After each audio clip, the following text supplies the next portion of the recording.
அவங்க எவ்வளவு சம்பளம் கேட்டாங்களோ அதை விட 100 ரூபாய் ஜாஸ்தியா தரேன்னு சொல்லு. இப்ப யாரு ஜெயிச்ச மாதிரியாக?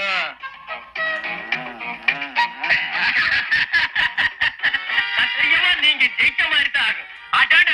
என்ன ஐடியா என்ன ஐடியா. அவங்க கேட்ட சம்பளத்தை அப்படியே கொடுத்தா நீங்க தோத்த மாதிரி ஆகிடும்னு எக்ஸ்ட்ரா 100 ரூபாய் போட்டு கொடுத்து நீங்க ஜெயிச்ச மாதிரி ஒரு அட்மாஸ்பியரை கிரியேட் பண்ணிட்டீங்க. நீங்க 2 பேரும் ராஜ தந்துறீங்க. இங்க இருக்க வேண்டிய ஆளுங்க இல்ல, இமயமலை உச்சியில இருக்க வேண்டிய ஆளுங்க. சரி அதை விடு. நம்ம டிரைவர் வேலைக்கு ஆளை தேடி போனியே, அது என்னாச்சு? டிரைவரா? நம்ம வீட்டுக்கா?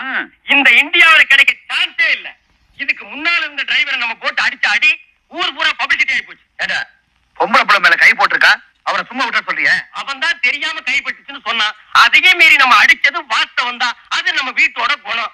அவனாவது ஒரு ஹாஸ்பிட்டல்ல படுத்து கட்டு போட்டு ஒழுங்கா ஓடி போயிருக்கலாம். ஊர்ல இருக்கிற ஹாஸ்பிட்டல்ல படுத்து பிறண்டு பேரை கெடுத்ததும் இல்லாம புத்தூர் வரைக்கும் உருட்டே போய் கட்டு போட்டு நம்ம வீட்டோட புகழ அப்படி பில்டப் பண்ணி பரப்பியிருக்கான். அதுக்கப்புறம் இந்த வீட்டுக்கு எந்த நாய் வேலைக்கு வரும்?